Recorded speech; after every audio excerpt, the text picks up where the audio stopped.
Hello student, welcome to success sign. तो ये चौथा चैप्टर है, इसका नाम है मुगल 16वीं से 17वीं शताब्दी।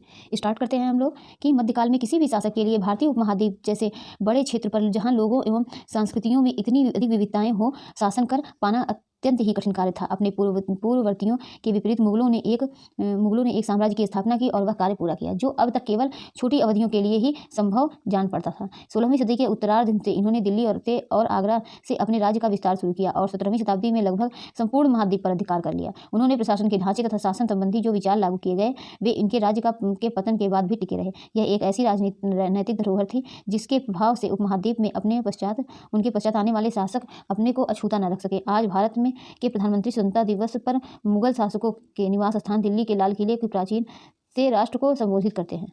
ठीक, ये आगे ये लाल किला है। आगे देखते हैं कि मुगल कौन थे। अब देखिए मुगल कौन थे। मुगल दो महान शासक वंशों के वंशज थे। माता की ओर से वे मंगोल और शासक की क्या था, चंगेल खान, जो चीन और मध्य एशिया के कुछ भागों पर राज करता था।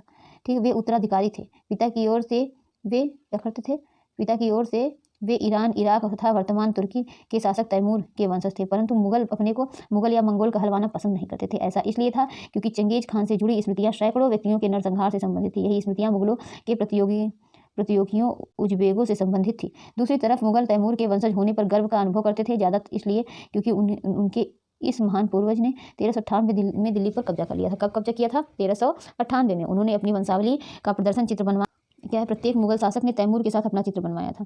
मुगल सैन्य अभिमान। प्रथम मुगल शासक बाबर। प्रथम मुगल शासक कौन था? बाबर थे। इनका शासनकाल कब से कब तक था? 1526 से 1530 में। जब 1494 में परगना राज्य का उत्तराधिकार प्राप्त किया तो उसकी क्या है, उसकी उम्र केवल 12 वर्षों की थी। मंगोलों की दूसरी शाखा उज्बेकों के आक्रमण के कारण उसे अपनी पैतृक गद्दी छोड़नी पड़ी। अनेक वर्षों तक भटकने के बाद उसने 1504 में काबुल पर कब्जा कर लिया। उसने 1526 में दिल्ली के सुल्तान इब्राहिम लोदी को पानीपत में हराया था। कब हराया था? दिल्ली के सुल्तान इब्राहिम लोदी को। कब? पहला पानीपत का युद्ध कब हुआ था? 1526 में। ठीक है, पानीपत में हराया और दिल्ली और आगरा को अपने कब्जे में कर लिया। अब आगे देखते हैं उत्तराधिकार की मुगल परंपराएं। मुगल ज्येष्ठाधिकार के नियम में विश्वास नहीं करते थे, जिससे में ज्येष्ठ पुत्र अपने पिता के राज्य का उत्तराधिकारी होता था। इसके विपरीत उत्तराधिकार में वे सहदायाद की मुगल और तैमूर वंशों की प्रथा को अपनाते थे, जिसमें उत्तराधिकार का विभाजन समस्त पुत्रों में कर दिया जाता था। आपके अनुसार उत्तराधिकार का कौन सा तरीका सही था, ज्येष्ठाधिकार या सहदायाद? इसमें क्या है कि ये क्या करते थे, ज्येष्ठाधिकार पर विश्वास नहीं करते थे। ज्येष्ठ पुत्र अपने पिता के राज्य का उत्तराधिकारी होता था। इसके विपरीत क्या है, उत्तराधिकार में और कौन क्या करते थे कि सहदायाद की मुगल और तैमूर वंशों की प्रथा को अपनाते थे। किसकी? मुगल और तैमूर वंश की प्रथा है। आगे देखते हैं मुगलों के अन्य शासकों के साथ संबंध। मुगलों ने उन शासकों के विरुद्ध लगातार अभियान किए जिन्होंने उनकी सत्ता को स्वीकार करने से इनकार कर दिया। जब मुगल शक्तिशाली हो गए तो अन्य कई शासकों ने स्वेच्छा की से उनकी सत्ता स्वीकार कर ली। राजपूत इसका एक अच्छा उदाहरण है। अनेकों ने मुगल घराने में अपनी पुत्रियों के विवाह करके उच्च पद प्राप्त किए, परंतु कईयों ने विरोध भी किया था। आगे देखते हैं मेवाड़ के सिसोदिया राजपूत लंबे समय तक मुगलों की सत्ता को स्वीकार करने से इनकार करते रहे, परंतु जब वे हारे तो मुगलों ने उनके साथ सम्माननीय व्यवहार किया और उनकी जागीरें वतन जागीर के रूप में वापस कर दी। पराजित करने परंतु अपमानित न करने के बीच सावधानी से बनाए गए संतुलन की वजह से मुगल भारत ने अनेक शासकों और सरदारों पर अपना प्रभाव बढ़ा पाए, परंतु इस संतुलन को हमेशा बरकरार रखना कठिन था। मनसबदार और जागीरदार। जैसे जैसे साम्राज्य में विभिन्न क्षेत्र सम्मिलित होते गए वैसे वैसे मुगलों ने तरह तरह के सामाजिक समूहों के सदस्य को प्रशासन में नियुक्त करना आरंभ किया। शुरू में ज़्यादातर सरदार तुर्की थे, लेकिन अब इस छोटे समूह के साथ साथ उन्होंने शासक वर्ग में भी ईरानियों, भारतीय मुसलमानों, अफगानों, राजदूतों, मराठों और अन्य समूहों को सम्मिलित किया। मुगलों की सेवा में आने वाले नौकरशाह मनसबदार कहलाते हैं। मनसबदार शब्द का प्रयोग ऐसे व्यक्ति के लिए होता है जिन्हें कोई मनसब यानी कोई सरकारी हैसियत अथवा पद मिलता था। यह मुगलों द्वारा चलाई गई श्रेष्ठ श्रेणी व्यवस्था थी, जिसके जरिए पद, वेतन एवं सैन्य उत्तरदायित्व निर्धारित किए जाते थे। पद और वेतन का निर्धारण जात की संख्या पर निर्भर था। जात की संख्या जितनी अधिक होती थी, दरबार में अभिजात की प्रतिष्ठा उतनी ही बढ़ जाती थी, उसका वेतन भी उतना ही अधिक होता था।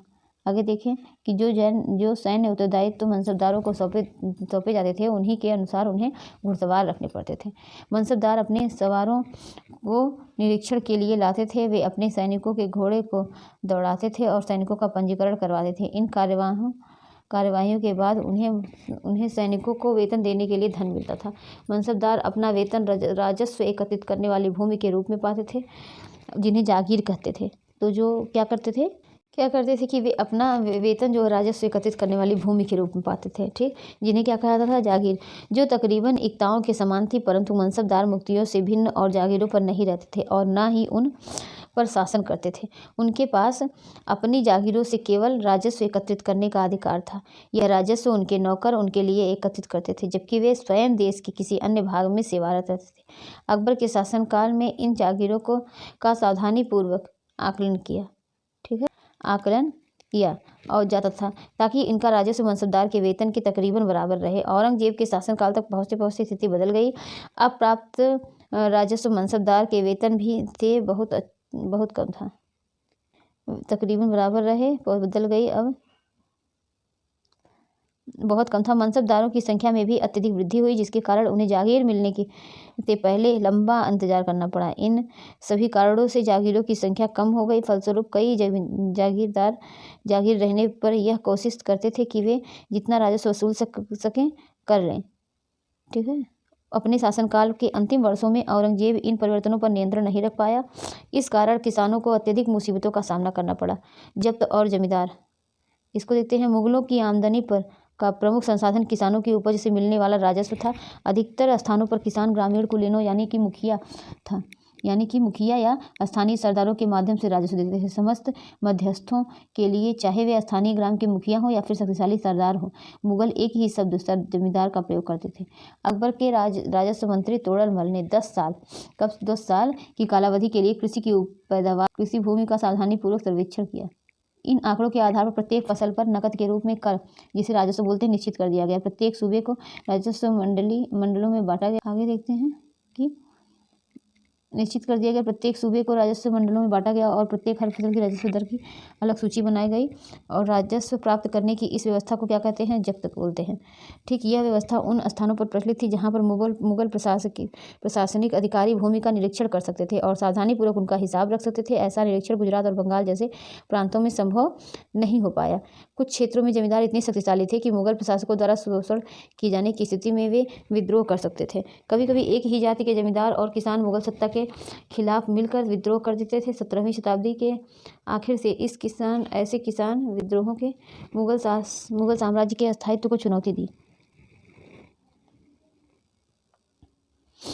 आगे देखते हैं शाहजहां के राज्यकाल में एक लघु चित्र। ये चित्र है अकबरनामा और आईने अकबरी। अकबर ने अपने करीबी मित्र और दरबारी अबुल फजल को आदेश दिया गया कि वह अपने शासनकाल का इतिहास लिखे। अबुल फजल ने यह इतिहास अपनी 3 जिल्दों में लिखा। इसका शीर्षक अकबरनामा।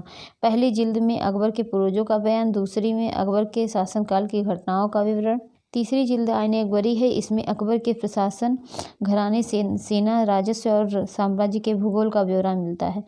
इसमें समकालीन भारत के लोगों की परंपराओं, संस्कृतियों का भी विस्तार वर्णन है। आईने अकबरी सब में रोचक आयाम है विविध प्रकार की चीज़ों, फसलों, पैदावार, कीमतों, मजबूरी और राजस्व का सांख्यिकी विवरण।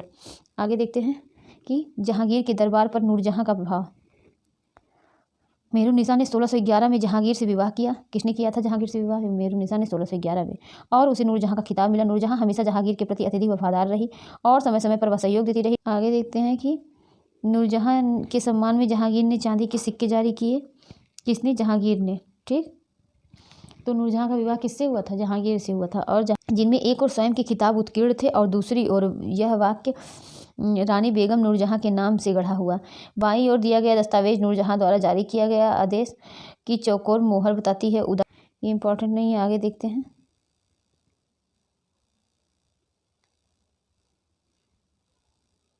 17वीं शताब्दी और उसके पश्चात मुगल साम्राज्य की प्रशासनिक और सैनिक कुशलता के फलस्वरूप आर्थिक और वाणिज्यिक समृद्धि में वृद्धि हुई।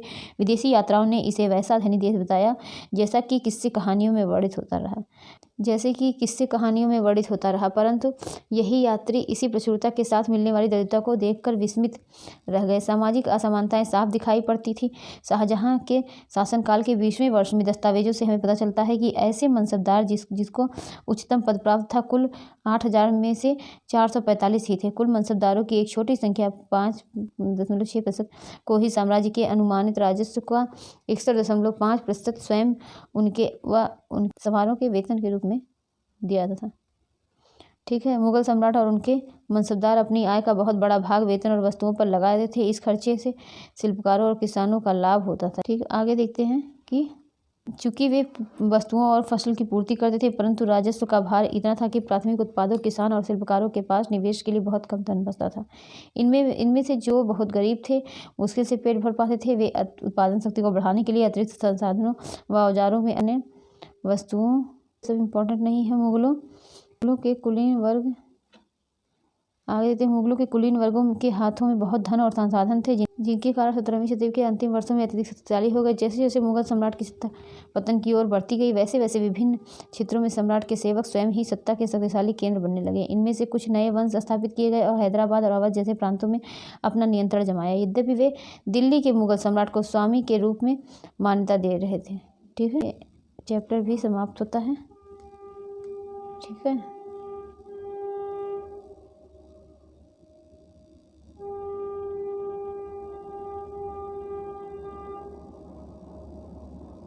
ठीक है। तो ये क्या है, ये भी चैप्टर समाप्त होता है। अब नेक्स्ट डे हम लोग दूसरा चैप्टर पढ़ेंगे।